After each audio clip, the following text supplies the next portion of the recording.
Hey guys, in today's video, we are gonna be checking out the 5 best food processor in the market. I made this list based on my personal opinion and hours of research and have listed them based on their price, quality, durability and more. If you're looking for a food processor that provides easy to use and top performance, then you're on the right place. To find out more information about these food processors, you can check out the description below. Let's get started.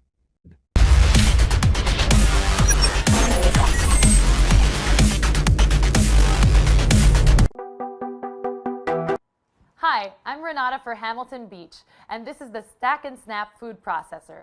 Assembling traditional food processors can be time-consuming and frustrating. The pieces have to be lined up just right, and the twisting and locking can be difficult, if not impossible. Sometimes it takes longer to assemble than it does to actually process the food.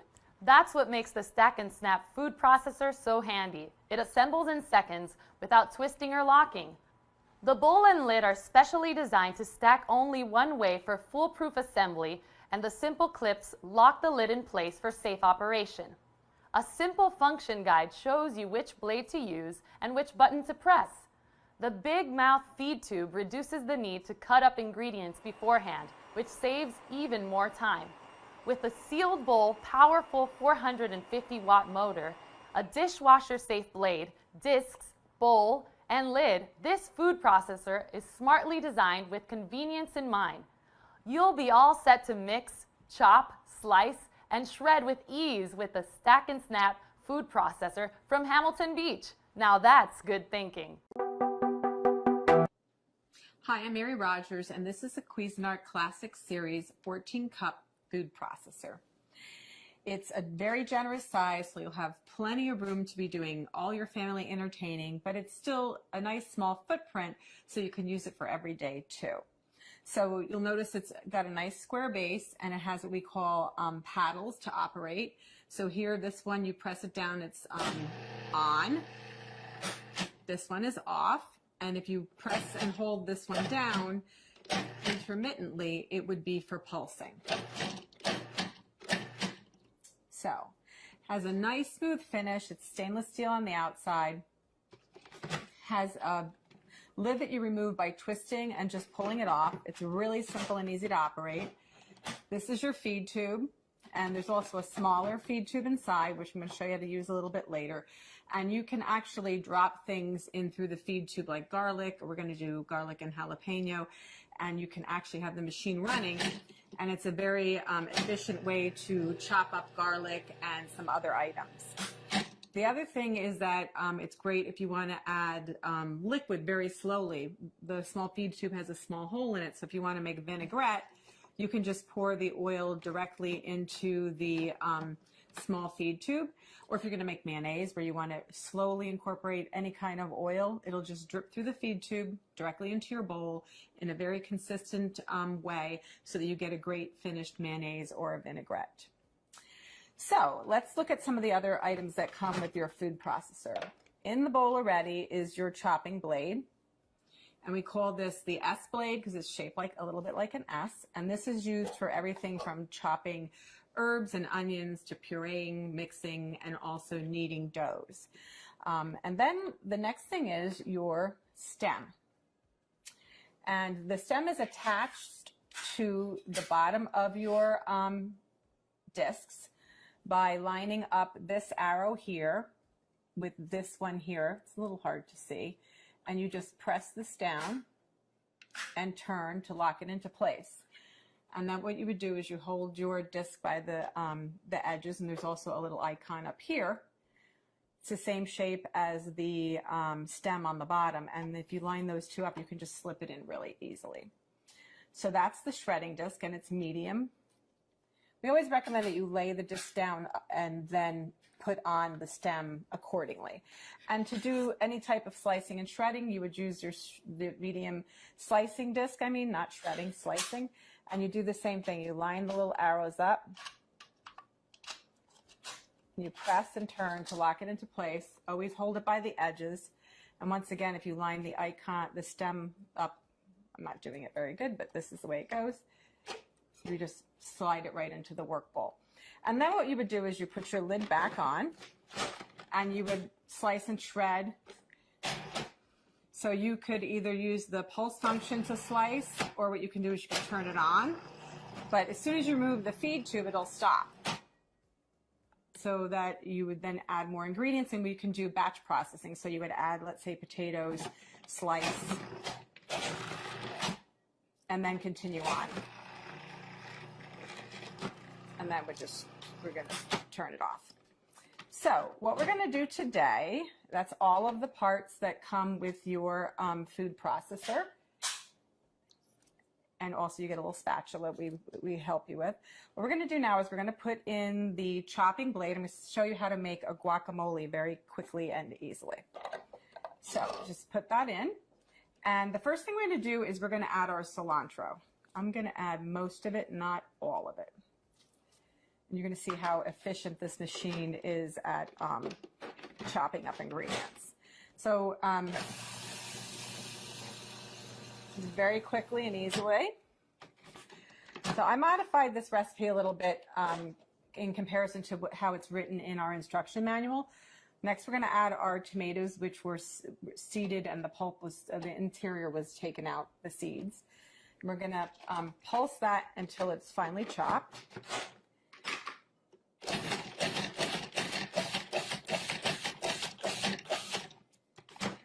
When you first start using a food processor, it's a good idea to actually use the pulse function, because of the fact that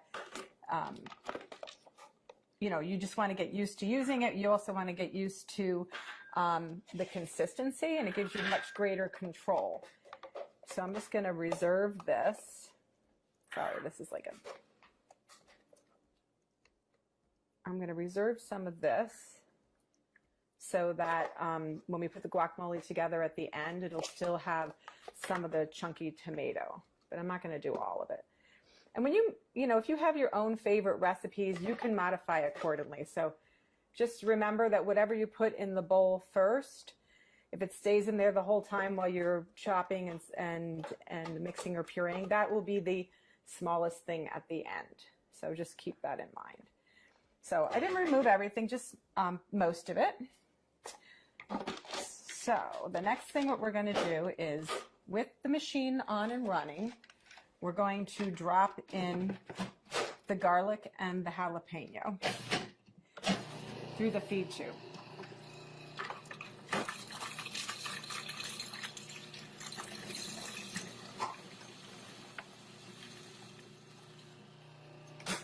We're going to stop and just scrape down the bowl. And then we're going to move on and add our onions, our green onion. Whoops, sorry. So we have to add the green onion. Again, we're going to chop that until it's fine. And then we're going to add the majority of the rest of our ingredients. The first being our fresh avocados.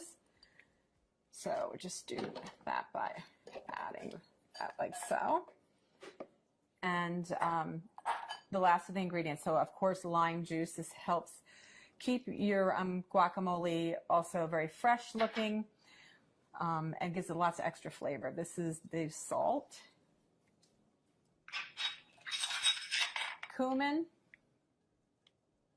and then the last ingredient is the chili powder. Give it a little zip. So now what we're going to do is we're going to put the lid back on, and then we're going to pulse until it's really creamy.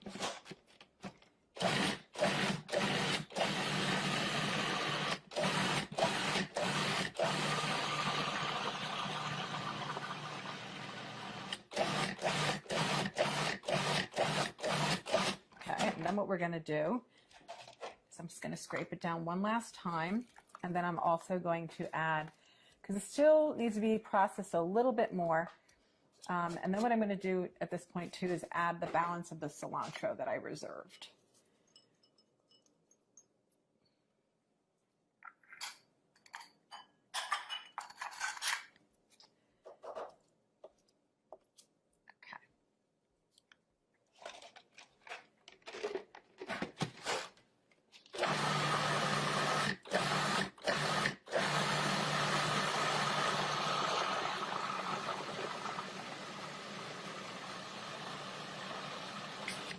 Okay, that looks like it's mixed really well because it's very creamy. I'll show you. It's nice and very, very creamy looking. So the last step is to add back in the tomatoes and the cilantro. And this is really just so that they don't become, you know, when you're pureeing the guacamole, you know, if it stays in there the whole time, you won't see the chunks of the tomato anymore. Let's just add that back in, and we're going to pulse until it's incorporated.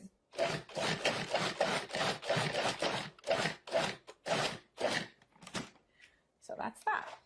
So now what we're going to do is I'm just going to add this to our decorative bowl for serving. And you know, you could also put a beautiful lime wedge on top. The other thing that you can do is add maybe a couple extra little pieces of tomato. Oh, I'm going to show you a little trick also. This is a really, really big batch of guacamole, so it's great if you're going to have a party. But the other thing too to remember is if you are going to be making this and then serving it like later, it's a good idea to put a couple of the pits in with the guacamole in the meantime, because this actually helps it, along with the lime juice, from turning brown on you. So you want to just cover this up. You can put it in the fridge if you want, or you can eat it right away. The other thing I want to mention too is there's so many great things that you can use your food processor for, not just guacamole, but you can make pizza dough or pasta dough. You can also make cookies. You can make all kinds of things like chicken salads and vinaigrettes. It's a lot of fun to use. It's really simple to operate. And the best thing about it is all the removable parts are dishwasher. Imagine having your own sous chef without hiring one. The revolutionary KitchenAid 13-cup food processor is making culinary history. It features the first ever external blade control, thick to thin. This way or that way. The KitchenAid food processor. Imagine what it could do in your kitchen. Nobody knows the kitchen like KitchenAid.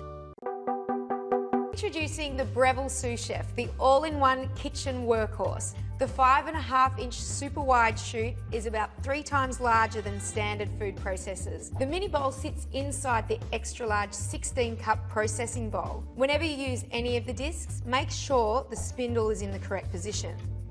The adjustable slicer should always be in the storage position when not using it, and it'll conceal the blade. This is the first adjustable slicer to have the versatility of 24 thickness control settings. The 0 setting slices super fine at 0.33mm slices to a thick 8mm slice on 8. When you're slicing, check to make sure that the blade is at the 12 o'clock position, as you don't want it directly beneath the chute. The small chute is ideal for carrots or leeks when you don't need a pusher. The reversible shredding disc achieves both coarse and fine grating. For coarser shredding, to make things like coleslaw, the larger holes should be facing up. In seconds, you'll have perfectly grated cabbage. For finer shredding, flip the disc and have the smaller holes facing up. The julienne disc is great to cut carrots and zucchini for salads. For shorter matchstick size vegetables, use the small feed chute and put them straight in. Use the French fry disc and you can fit a whole potato to make 5-inch French fries. Or for a new twist, try sweet potato. Be sure not to apply too much pressure and just let it grab the potato. The emulsifying disc is used to whip and aerate ingredients such as cream, egg whites, milkshakes and mayonnaise. The timer is handy to make recipes for the first time, and you can monitor the time it takes and then program it in for the next time. The micro-serrated S-blade chops raw and cooked food to puree, chop and mince. For many processing tasks, we recommend the pulse button so you can really control the size you want. For raw meat, chicken and fish, cut them into 1-inch cubes and then use the start pause button to mince them. The kneading blade is great for pastry and bread and can easily handle large batches of dough. The mini bowl is ideal for time-consuming prep chores like chopping garlic. To store, there's a retractable cord that neatly sits in the heavy-duty die-cast base, and you can lock the box and store it on its side. The Sous Chef, brought to you by the food thinkers of Breville.